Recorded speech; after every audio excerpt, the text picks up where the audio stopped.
کہ جب ہمیں بتایا جاتا ہے کہ آپ کے والد کے ساتھ اب رابطہ کروایا جاتا ہے جو ماضی میں کروایا گیا تو وہ رات گئے ہوتا ہے اور پھر گھنٹوں انتظار بھی کرنا پڑتا تھا۔ اس کے علاوہ انہوں نے یہ بھی کہا پاکستان کی سیاسی صورتحال پر انتہائی مایوسی کا انہوں نے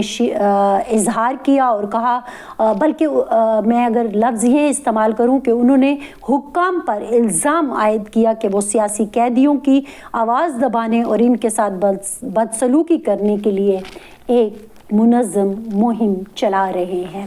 یہ انٹرویو ہے، مزید ڈیٹیل جو ہے وہ آپ دیکھ سکتے ہیں۔ قاسم نے بات کی ہے، وہ بہت مایوس نظر آئے اور اپنے والد کے حوالے سے بہت فکر مند بھی نظر آئے۔ ظاہر ہے جب ایک قید میں ہو اور پھر جس طرح کی سچویشن بھی سامنے آ رہی ہے پاکستان تحریک انصاف کے ساتھ بھی ہم دیکھتے ہیں رویوں کو، ان کے رہنماؤں کے ساتھ، قیدیوں کے ساتھ اور جتنے بھی سیاسی قیدی ہیں ان کے ساتھ، تو پھر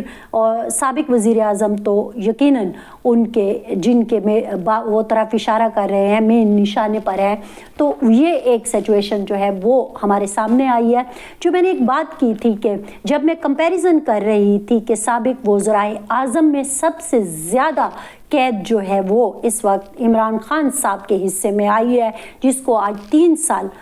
مکمل ہو گئے ہیں۔ دوسری طرف ہم یہ دیکھتے ہیں کہ اگر ذوالفقار علی بھٹو صاحب کی بات کریں تو 1977 میں ان کو گرفتار کیا گیا، یہ 5 جولائی تھا۔ 18 مارچ 1978 کو بھٹو کو قتل کا مجرم قرار دے دیا گیا اور ان کو سزائے موت سنائی دی۔ پھر اس کے بعد ایک سلسلہ چلا اور پھر آخر میں ہم دیکھتے ہیں وہ ان کی ایک پٹیشن بھی گئی، لیکن بہرحال ان کی اس پٹیشن کے باوجود بھی سزا برقرار رہی اور 4 اپریل 1979 کو ان کو سزائے موت دے دی گئی۔ پھر ہم دیکھتے ہیں ان کے بعد آنے والے ایک سابق وزیر اعظم نواز شریف صاحب کو بھی ایک سیاسی مسئلے میں، ظاہر ہے پہلے تو وہی تھا کہ کو ہوا، اس میں ان کو ایک قید ہوئی 1 سال کی 1999 سے اکتوبر 1999 سے دسمبر 2000 تک۔ پھر اس کے بعد بھی ان کو 2 ماہ کی قید ہوتی ہے، پھر 10 ماہ کی قید ہوتی ہے۔ تو یہ اس طرح ملا کہ ان کی بھی ایک قید ہمارے سامنے آئی ہے۔ اور اب جو میں بات کر رہی تھی سابق وزیر اعظم عمران خان صاحب کی، تو ان کی قید کو 3 سال مکمل ہو گئے ہیں۔ تو 2 مقبول ترین لیڈر، بلکہ 3 مقبول ترین وزرائے اعظم، ان کے حوالے سے ہم دیکھتے ہیں کہ یہ پاکستان میں یہ چیز جو ہے وہ اب ایک چلن چل پڑا ہے۔ لیکن طویل ترین اس وقت اگر ہم دیکھتے ہیں وزرائے اعظم، سابق وزرائے اعظم کی، تو وہ اس میں عمران خان صاحب کی قید کو اب 3 سال مکمل ہو گئے ہیں۔ اسی حوالے سے ہم دیکھتے ہیں کہ ملاقاتوں کا جو ایک سلسلہ بند ہوا ہے اور وہ قید تنہائی میں بھی انہیں رکھا گیا ہے، یہ بھی الزام لگاتی پی ٹی آئی بھی اور ان کے بیٹے بھی نظر آتے ہیں، اور جو ہمارے سامنے معاملات بھی آ رہے ہیں تو اس میں لگ بھی رہا ہے۔ تو اس میں یہ ہے کہ بیرسٹر سیف اور فواد چودھری سمیت اہم سیاسی رہنماؤں نے آج ایک عدالت میں پٹیشن دائر کی ہے کہ ہماری ملاقات جو ہے وہ سابق وزیر اعظم عمران خان سے کرائی جائے۔ اس موقع پر جب بیرسٹر صاحب گفتگو کر رہے تھے میڈیا میں، تو انہوں نے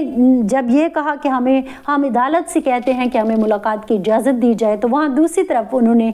کہا کہ ہم اسٹیبلشمنٹ سے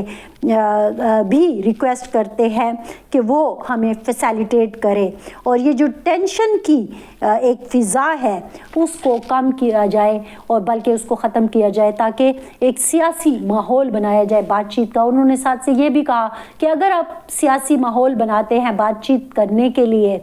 یا معاملات کو آگے بڑھاتے ہیں، تو پھر عمران خان اگر اس بات میں نہ ہو یا اس ماحول کا حصہ نہ ہو جو آگے ایک منظرنامہ پاکستان کا بن رہا ہے، تو پھر اس کا کوئی فائدہ نہیں ہوگا، کیونکہ وہ سب سے بڑی پارٹی کے اور سب سے مقبول ترین رہنما ہیں۔ اس لیے ان سے بات کرنے دی جائے، ان سے ملاقات کرنے دی جائے۔ لیکن یہ جو ایک بات کی ہے نا انہوں نے کہ فیسیلیٹیٹ کرے، اسٹیبلشمنٹ سے ہم کہتے ہیں کہ ہمیں فیسیلیٹیٹ کیا جائے، تو وہ تو کہتے ہیں کہ ہم غیر سیاسی ہیں، جب معاملہ عدالتوں میں ہے تو پھر عدالت دیکھے گی، تو پھر فیسیلیٹیشن کی بار بار درخواست ایک ہی طرف کیوں کی جاتی ہے اور اس ایک طرف جو کہتے ہیں کہ ہم غیر سیاسی ہیں؟ تو یہ وہ پاکستان کی حقیقت ہے جس پر بات کرنے کی ضرورت ہے، لیکن بہت سارے لوگ اس پر بات کرتے ہوئے گھبراتے ہیں۔ خیر، گھبرا تو ہم اس چیز پہ بھی رہے ہیں کہ ہم کشمیر پر کیا بات کریں۔ کشمیر پر بات کرنے کے لیے بھی بہت سارے معاملات سامنے آئے ہیں، اور اس میں ایک معاملہ جو ہے حال ہی میں جاری کردہ ہدایات جو ہیں وہ آئی ہیں اب، جس میں بتایا گیا ہے کہ تمام غیر ملکی میڈیا کے نمائندوں کو خبروں کی کوریج کے لیے اسلام آباد، لاہور اور کراچی کے علاوہ کسی بھی شہر کا سفر کرنے کی غرض سے وزارت اطلاعات اور نشریات سے NOC لینا لازمی ہوگا۔ وہ پابندیاں جو پہلے مین اسٹریم میڈیا پر لگی ہوئی ہیں، اگر کہ کہا جاتا ہے کہ یہ کچھ ظاہر ہے قوانین بنے ہوئے ہیں تو ہمیں اس کے فالو کرنا ہوگا، لیکن ان ساری قوانین کے تانے بانے اور دھاگے کہاں سے ہلائے جا رہے ہیں یہ سب کو پتہ ہے۔ میرا ایک سوال بھی اس سلسلے میں بہت برا لگ گیا تھا، لیکن بہرحال سوال تو ہم کریں گے کہ ہمیں تو سمجھ نہیں آتی ہے کہ جب درخواستیں ایک خاص طرف میں کی جاتی ہے تو پھر وہ کیسے کہتے ہیں کہ ہم غیر سیاسی ہیں، یا پھر ٹیلی فون کالز جو ہے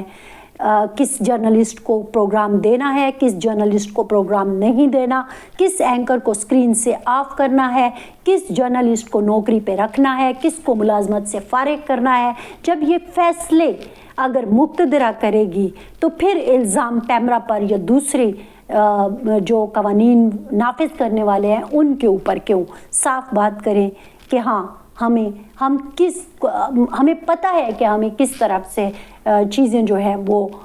بتائی جا رہی ہیں یا اداروں کو مجبور کیا جا رہا ہے، میڈیا آرگنائزیشن کو۔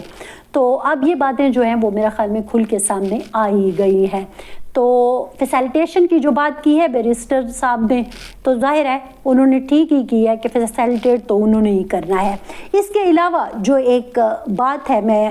کرنا چاہ رہی تھی وہ تھی آج یوم استحصال کشمیر کا دن منایا جا رہا ہے، اور میں مختلف سیاسی رہنماؤں کے اور جو ہمارے وزراء ہیں، وفاقی وزراء ہیں، ان کے بیانات دیکھ رہی تھی جس میں وہ کشمیریوں کے ساتھ اظہار یکجہتی کر رہے تھے اور کہہ رہے تھے کہ بھارت کے 5 اگست 2019 کے اقدام کو غیر قانونی اور عالمی قوانین اور اقوام متحدہ کی قراردادوں کے منافی قرار دے رہے تھے۔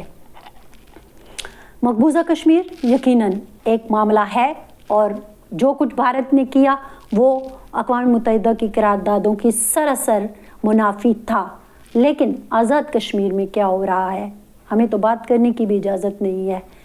وہاں پہ جو کچھ ہو رہا ہے، کیا آپ کو مین اسٹریم میڈیا پر کوئی خبر نظر آ رہی ہے؟ جواب ہے نہیں۔ اور اب جو انٹرنیشنل میڈیا دکھا رہا تھا اس کے حوالے سے بھی NOC جاری کرنے کے معاملات سامنے آ گئے ہیں۔ تو یہ سچویشن ہے اس وقت پاکستان کی کہ پاکستان میں کیا ہو رہا ہے۔ تھوڑی سی میں نے بات کرنے کی کوشش کی ہے۔ ہماری طرف سے اتنا ہی۔ فرزانہ علی کو دیجیے اجازت۔ اللہ حافظ۔